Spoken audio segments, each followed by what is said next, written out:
Eu não tenho dúvida que esses requisitos observados para que haja o não conhecimento faz com que exista, sem dúvida nenhuma, mais decisões de mérito do que decisões processuais. E aí isso vai fazer com que o processo seja mais rápido ou mais lento? Aí tudo vai depender do referencial. Se eu tenho uma decisão de não conhecimento de um recurso, que ela precisa ir até o Tribunal Superior, para o Tribunal Superior corrigir e falar, tribunal julgue, é claro que dentro do sistema aquele recurso, aquele processo vai demorar muito mais, porque ele vai e volta. Não é que ele vai e acabou, não é que a extinção pôs fim, porque essa extinção gera um recurso, esse recurso vai para o tribunal vai dar provimento ao recurso, aí vai ter que voltar no primeiro grau, porque não foi produzida prova, não foi feita defesa, e no primeiro grau vai ter que tramitar de novo. Isso para o sistema é muito ruim. Então, quer dizer, a própria extinção sem mérito e não conhecimento, a partir do momento que o código traz uma série de limitações a essa extinção, se houver uma extinção, se houver um não conhecimento por força da jurisprudência defensiva, isso vai significar retrabalho a todos do judiciário, do primeiro grau ao Tribunal Superior. Então, nesse sentido de defesa ao tribunal, para ser mais interessante, minha opinião, claro, aqui trazendo só a reflexão, ninguém vai concordar comigo, muito ao contrário, o objetivo principal é trazer reflexão. Nesse sentido, a extinção pela chamada jurisprudência defensiva, ela vai surtir o efeito contrário, porque ela vai fazer com que haja mais carga de trabalho no tribunal e depois no primeiro grau de novo, ou no Tribunal Superior, e depois no Tribunal Intermediário depois. Poxa, mas então aí ficou fora dos mundos, porque não dá para resolver mais o processo na preliminar, na parte processual do conhecimento. Se for feito isso, vai ter que ficar de novo, aí eu estou trabalhando num sistema que vai ficar cada vez mais abarrotado. Como que a gente pode pensar numa situação para isso? Qual seria a forma de resolver esse problema? E o código traz. Se vai resolver ou não, é história. Se os próprios tribunais vão resolver isso ou não, é outra história. Mas, se de um lado o código busca a primazia do mérito, do outro lado, este mesmo código busca o quê? Cada vez mais julgamento de causas repetitivas. E cada vez mais precedentes vinculantes. 926 e 927 do novo CPC, para mim, são dois dos artigos mais importantes do novo código. 926, quase um pelo amor de Deus, tribunais, diz o artigo, a jurisprudência está intraestável e coerente. Só colocar embaixo, parágrafo único, pelo amor de Deus, os juízes digam isso. Né? Do ponto de vista efetivo, essa dificuldade. 927, quais decisões serão vinculantes? Aí tem um baita debate em constitucionalidade ou não, gente que diz que só poderia ter vinculação pela Constituição e não pelo Código de Processo. Súmulas serão vinculantes, não só do STF, julgamento de recursos repetitivos, julgamento de incidente de resolução repetitiva, julgamento das causas piloto, todos esses serão julgamentos vinculantes. Fechou o ciclo. De um lado, primazia do mérito, de outro, vinculação do precedente. Para mim, isso se insere no contexto, isso se insere dentro da lógica do código. Vamos julgar o mérito, e vamos julgar o mérito de acordo com os precedentes. E aí tem gente que discorda isso, tem muita gente, especialmente magistrados de primeiro grau, que apontam que essa situação causa um enfraquecimento da jurisprudência, uma perda de relevância do magistrado de primeiro grau, que isso é inadequado, que não deveria ser. Conheço, claro, o debate. São visões de sistema. Me parece que para o momento que vivemos, de uma grande quantidade de processos de recursos, eu preciso de uma lógica do sistema que vem pela vinculação dos precedentes. E neste ponto, o TST, comparando com o STJ, com o STF, ele está muito mais avançado no sentido de respeito aos próprios precedentes. Para quem está olhando de fora. O senhor de dentro pode falar, não, o TST também tem suas variações. Já chego para falar especificamente no TST. Se de um lado o código traz essa necessidade de decisão de mérito, ele quer, ele busca, ele pretende, se vai conseguir ou não outra história, que as decisões de mérito sejam no mesmo sentido. E, com isso, vem a pergunta, seria suficiente para a gente resolver o nosso problema de morosidade de grande quantidade? Isso que o código trouxe? Aí, claro, não há como apenas com base na alteração legislativa a gente resolver os nossos problemas. Estive há 15 dias em Pernambuco na jornada de direito processual, o maior evento do processo do Brasil pelo Instituto Brasileiro de Direito Processual. E coincidiu esse ano que foram juntas as jornadas internacionais de direito processual. Foram 3 dias na semana retrasada, intenso de debate de processo. E é interessante, de vez em quando, a gente ouvir um pouco dos nossos colegas do país. Nos últimos 15 anos, vários países passaram por alteração legislativa. Portugal mudou seu código, a Espanha, 15 anos, mudou o código, a Colômbia está mudando o código, a Argentina teve alterações de código.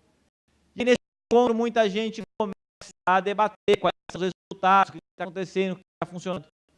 E tinha um professor italiano que, para mim, trouxe uma definição ótima.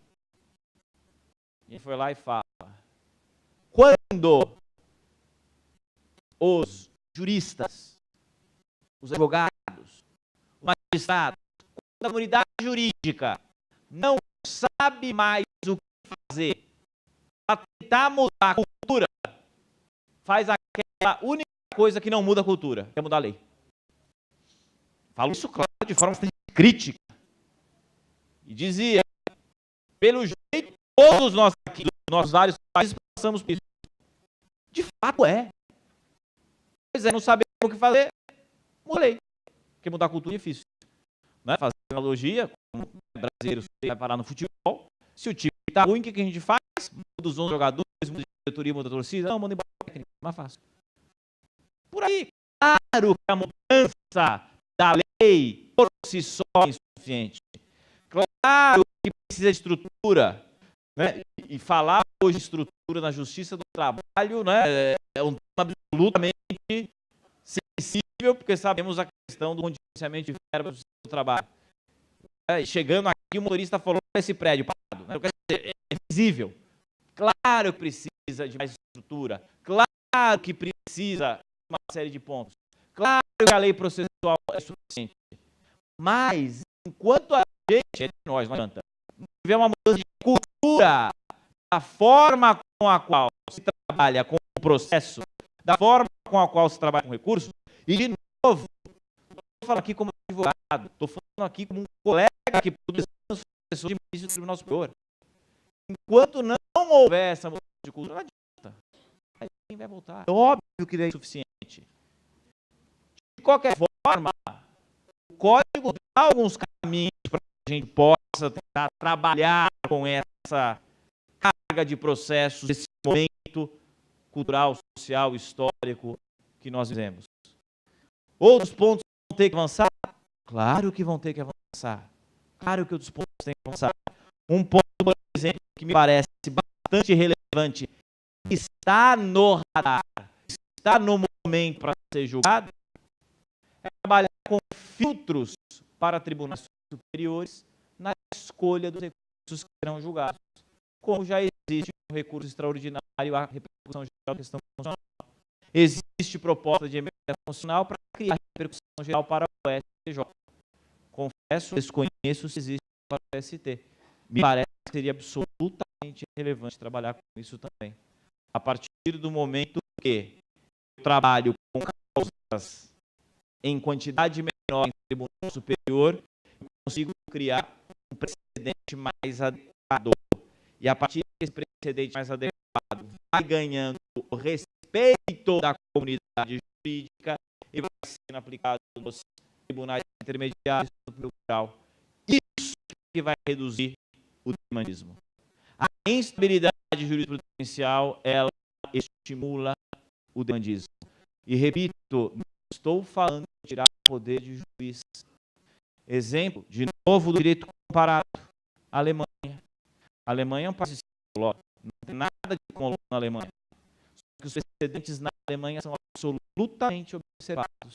Tem que ter uma lei que diga o precedente tem que ser observado. Por que os precedentes são observados? Questão cultural. Por que o precedente na Alemanha é observado? Porque o juiz de primeiro grau confia no seu tribunal. Claro, isso é um problema, uma questão cultural, é uma questão de cultura. O brasileiro tem essa de ser mais contestador, é nossa cultura, isso também, não tem dúvida. Né? É aquela história, de novo, fazendo um paralelo, muito se falava da criatividade do brasileiro nas Olimpíadas. Para mim, o melhor ponto das Olimpíadas de criatividade foi na luta do e não tinha o brasileiro lutando, mas tinha o ar do brasileiro. Todo mundo começou a torcer pelo ar. Pronto, né? Aí a hora queria fazer alguma coisa, todo mundo, quer dizer, é da nossa cultura, isso se reflete em tudo. E não sou professor de sociologia para dizer isso. Mas nessa hora, o direito comparado nos traz algumas boas lições que, repito, o grande objetivo é trazer para a reflexão. E aí vamos trabalhar especificamente, transplantar essa visão do código do novo CPC para a Justiça do Trabalho. E o que nós temos em relação... aqui, me desculpe. O que nós temos aqui em relação ao TST, Instrução Normativa 39 de 2016.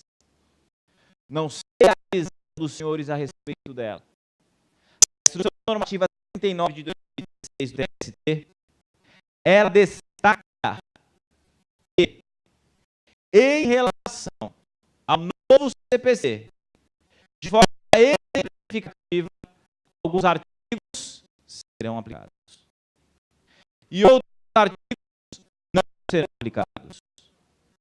O Tribunal Superior, em decisão administrativa, votação dos seus membros, decidiu quais seriam os dispositivos que, neste primeiro momento, seriam aplicados.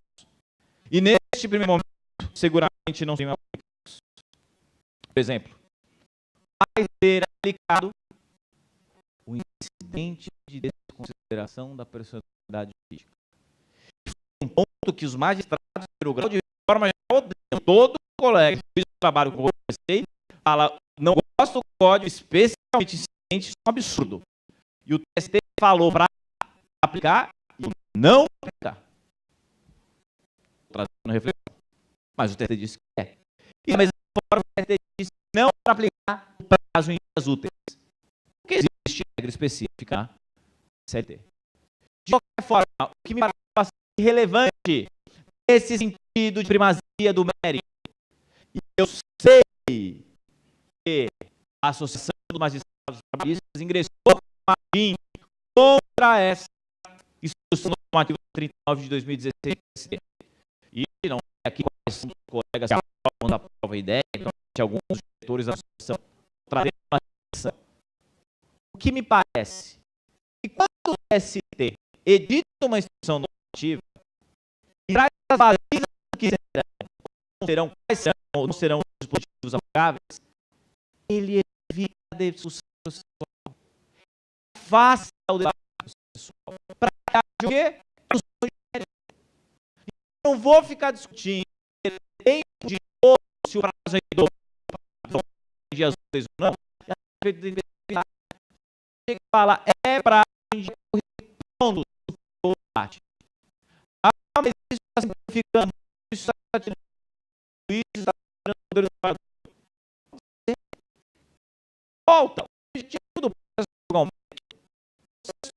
mesmo, se for instrumentar acesso à justiça, processo de mérito. Então, muita crítica, muito debate entre todos os outros processos, adequado não é isso. Adequado todo respeito aqui de isso. Principalmente alguém aqui hoje, inclusive, votar com essa dica. O ponto que está à frente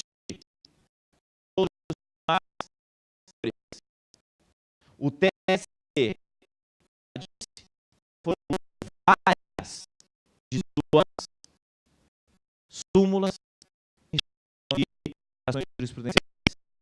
Por exemplo, peguei aqui súmula 395 a respeito de diz que não precisa se tiver procuração terminado. E temos agora verificada a irregularidade de apresentação de suspender o processo para aí este top 5. Então, a súmula 305 do ST é igual a súmula 105 do STJ. A súmula 115. O TSE já fez essa ação para adequar o CPC. Sobre tem esse disso. Por exemplo, a relacionada à procuração e a 456 tem 2 verificada a irregularidade se a irregularidade está no recurso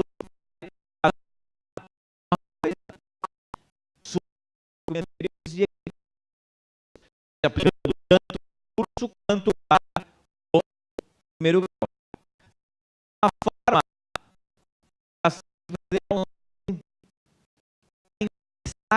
da segurança rescisória e procuração ou para isso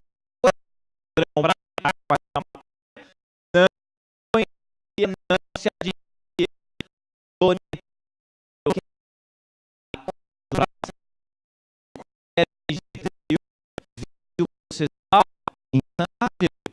muitas vezes prazo para consultar ou quando é propositura.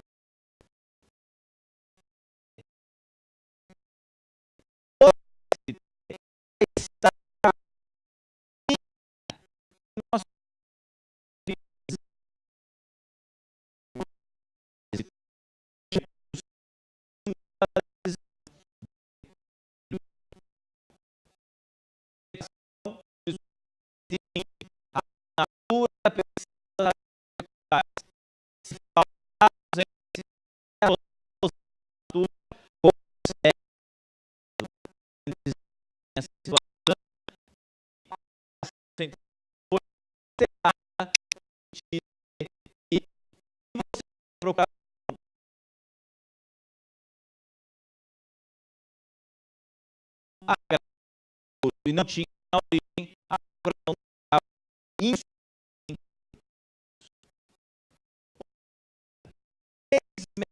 de vigência.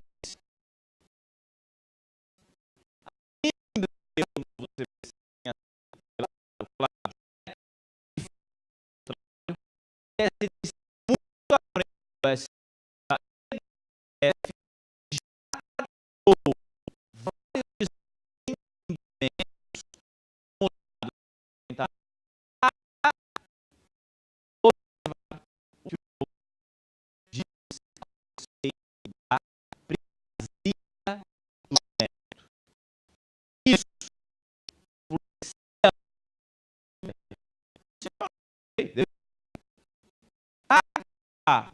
se origem trouxe todo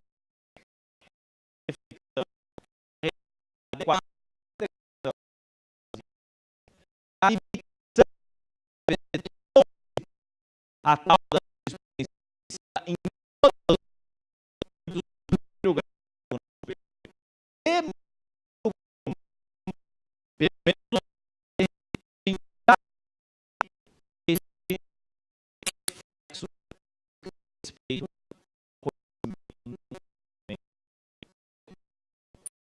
Com isso,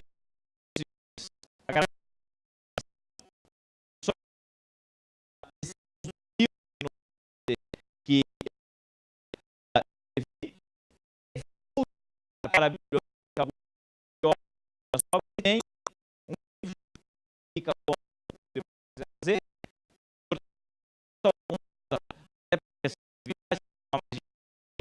para esse aqui